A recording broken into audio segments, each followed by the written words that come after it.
존경하고 사랑하는 국민 여러분, 안녕하십니까.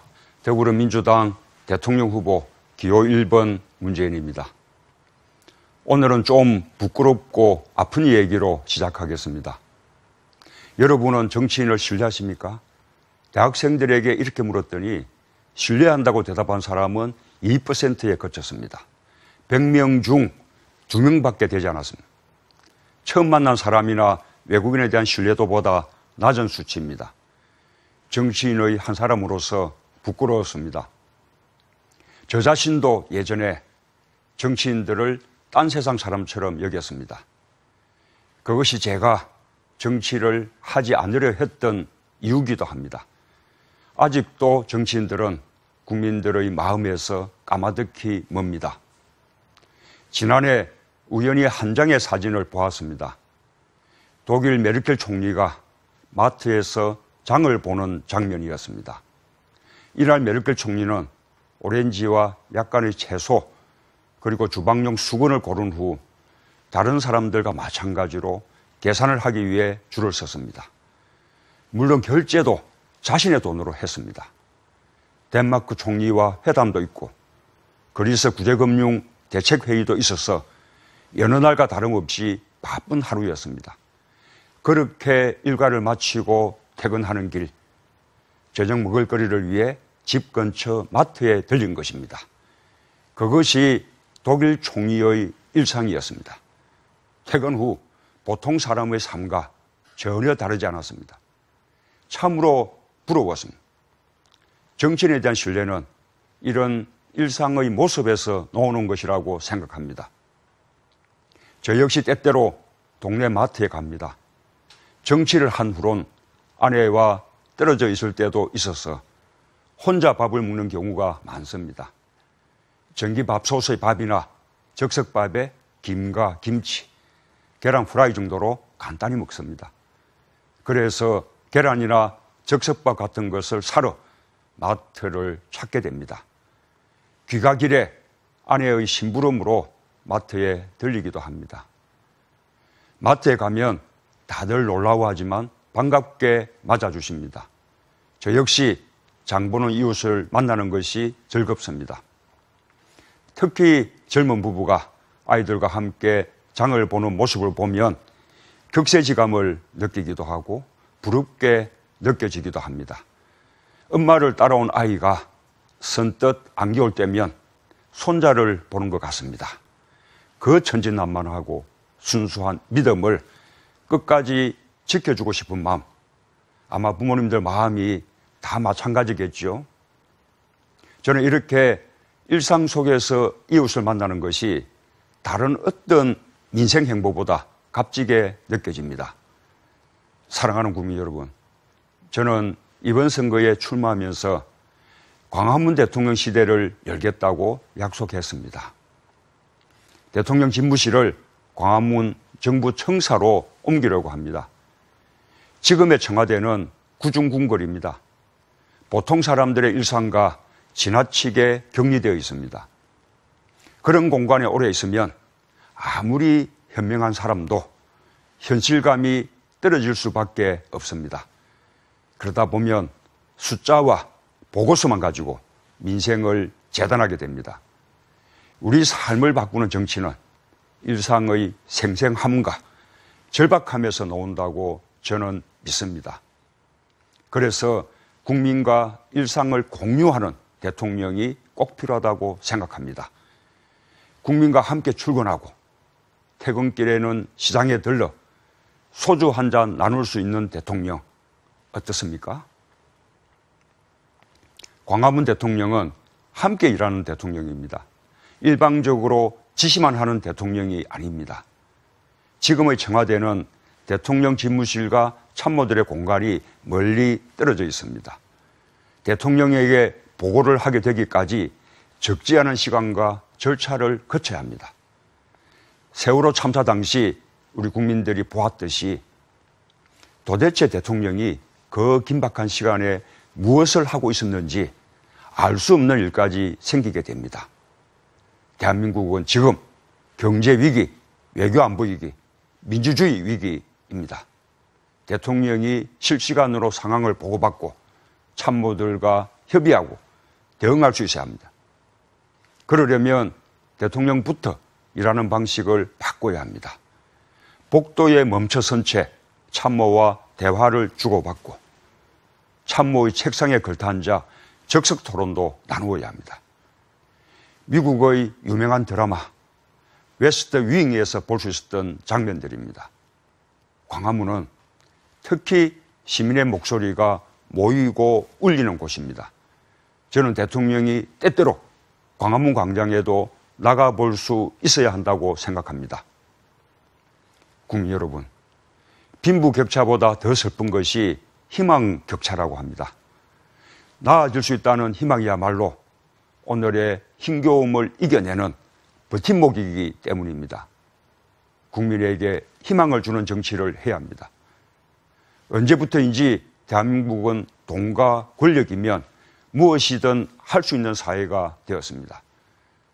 아이들의 입에서 흙수저라는 단어가 끊임없이 튀어나옵니다. 퇴직금을 털어 문을 연 가게 옆에 대기업 프랜차이즈 가게가 들었습니다. 국정을 농단한 주역이 검찰 조사를 받는 동안 여유 있는 웃음으로 팔짱을 끼고 있습니다. 이런 모습을 볼 때 우리가 떠올리는 단어는 무엇입니까? 바로 불평등, 불공정, 부정부패입니다. 2015년 세계행복지수 조사에서 대한민국은 조사 대상 143개국 가운데 118위에 머물렀습니다. 올해 유엔이 발표한 세계 행복지수에서도 56위에 그쳤습니다. 국민 대다수가 행복하지 않은 사회는 정상이 아닙니다. 이제 바꿔야 합니다. 규칙을 어기고 반칙을 할 때, 이웃의 정당한 권리를 빼앗고 침해할 때, 사회가 합의한 선을 일방적으로 넘을 때 누군가는 경고의 호루라기를 불어야 합니다. 필요하다면 퇴장명령도 내려야 합니다. 그것이 바로 공정한 나라입니다. 공정한 나라를 만들기 위해서는 대통령과 청와대, 정부의 고위공직자부터 깨끗해야 합니다. 반칙으로 특권을 누려온 인사는 고위공직에 앉는 일이 없도록 원천적으로 배제하겠습니다. 참여정부 시절 저 문재인은 가장 깐깐하게 인사검증을 했던 민정수석이었습니다. 그때의 자세와 기준을 더욱 확고히 가져가겠습니다. 병력 면탈, 부동산 투기, 세금 탈루, 그리고 위장 전입, 논문 표절과 같은 5대 비리 관련자는 결코 고위공직에 오를 수 없게 하겠습니다. 국민의 의무를 회피하고 면탈하는 것은 자유일지 몰라도 그가 권력과 명예까지 가지게 해서는 안 된다고 믿습니다. 지난결 우리는 국정농단의 주역들이 검찰, 국회 국정조사, 헌법재판소는 물론 심지어의 특검의 출석 요구까지도 무시하고 거부하는 모습을 지켜봤습니다. 자신에게 유리한 곳만 골라 출석한다고 사법 쇼핑이라는 신조어까지 생겼습니다. 제가 대통령이 되면 국가 사정 기능의 회복과 검찰 개혁의 일환으로 고위공직자 비리 수사처를 설치하겠습니다. 고위공직자의 권력형 비리를 전담하여 집중적으로 수사하는 기관입니다. 대통령은 물론 대통령 측근, 고위공직자, 그리고 검찰이 그 대상입니다. 법과 제도는 우리 사회의 룰입니다. 이 룰을 어기는 반칙에 대해서는 검찰, 경찰 같은 사정기관들이 추상같이 대응해야 합니다. 그래서 참여정부에서는 이 기관들이 정치와 권력의 외풍에 흔들리지 않도록 했습니다. 대통령이 상처받으면서도 정치적 중립과 독립을 지켜줬습니다. 그러나 이명박, 박근혜 정부를 거치는 동안 검찰, 경찰, 국정원 등 사정기관들이 다시 권력의 신여가 되었습니다. 정권은 유한하지만 검찰은 영원하다라는 말이 생겨날 정도입니다. 선출되지 않았기에 교체되지도 않는 권력입니다. 공정한 나라를 만들기 위해서는 이들 권력기관부터 바로 서야 합니다. 저 문재인은 검찰을 정권의 도구로 활용하지 않겠습니다. 독립성과 중립성을 끝까지 보장하겠습니다. 그러나 무소불위의 권력이 되지 않도록 민주적 통제가 필요합니다. 수사권과 기소권을 독점한 검찰의 위법을 문책할 수 있는 장치가 바로 고위공직자 비리 수사처입니다. 검찰이 정치적 중립과 독립을 지키고 스스로의 잘못을 스스로 문책할 수 있을 때까지 꼭 필요한 제도입니다. 경찰 수사권을 독립시켜 검찰과 경찰의 힘이 상호 견제 속에서 균형을 잡을 수 있도록 하겠습니다. 존경하는 국민 여러분, 국민통합은 저 문재인이 정치를 시작할 때부터 다짐한 목표입니다. 제가 대통령이 되면 무엇보다 지역구도 정치를 완전히 청산하는데 모든 노력을 기울이겠습니다. 대통령 선거일의 결과를 보면서 어느 지역은 축제 분위기가 되고 다른 지역은 비통함에 빠지는 일, 이제 끝내야 합니다. 대통령은 모든 지역, 모든 국민의 대통령이어야 합니다. 저는 이번에 출마한 후보들 가운데 전국적으로 고른 지지를 받는 유일한 후보입니다.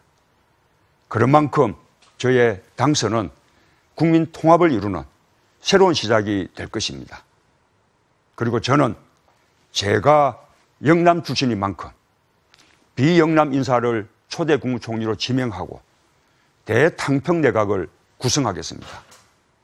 이는 국민 통합으로 가는 또 다른 전기가 될 것입니다. 국민 여러분, 대통령은 좌우 진영 논리에서 벗어나 국민 모두의 대통령이 되어야 합니다. 그래야 성공한 대통령이 될 수 있습니다. 개혁적 보수와 합리적 진보가 손을 맞잡을 때 완전히 새로운 대한민국이 실현될 것입니다. 새 정부에서는 인재를 폭넓게 기용해 국민 통합 드림팀을 만들겠습니다. 극단적 대립의 시대를 끝내고 대화와 타협의 새로운 정치 시대를 열겠습니다. 나무는 서로 떨어져 서 있지만 가장 깊은 곳에서 뿌리가 얽혀 있습니다. 또 가장 높은 곳에서는 가지들이 손을 맞잡습니다. 우뚝 선 나무들이 숲을 이루듯이 보수와 진보가 더불어 살아가는 통합의 공동체를 만들겠습니다. 국민 여러분, 최장 11월의 황금 연휴 잘 보내고 계십니까? 열심히 일한 만큼 휴식도 중요합니다. 다만 내일과 모레 이틀간의 사전투표는 꼭 기억해 주십시오. 이 나라의 주인으로서 소중한 권리를 행사해 주십시오. 새로운 대한민국으로 가는 천문을 열어주십시오. 최근 여론조사를 보면 국민 여러분께서 저 문재인을 안보를 비롯한 차기 정부 최우선 과제를 가장 잘 해결할 후보로 선택해 주셨습니다. 저는 국정과제 해결 능력에서도 종합 1위의 평가를 받았습니다. 특히 국민 통합 능력을 인정받았습니다. 국정 운영 경험이 있다는 점에서도 신뢰를 보내주셨습니다. 여러분의 기대에 부응하겠습니다. 저 문재인 깨끗해서 자랑스러운 대통령 되겠습니다. 공정해서 믿음직한 대통령 되겠습니다. 따뜻해서 친구 같은 대통령 되겠습니다. 그래서 국민 모두의 대통령 되겠습니다. 나라를 나라답게 든든한 대통령 후보 기호 1번 문재인이었습니다. 감사합니다.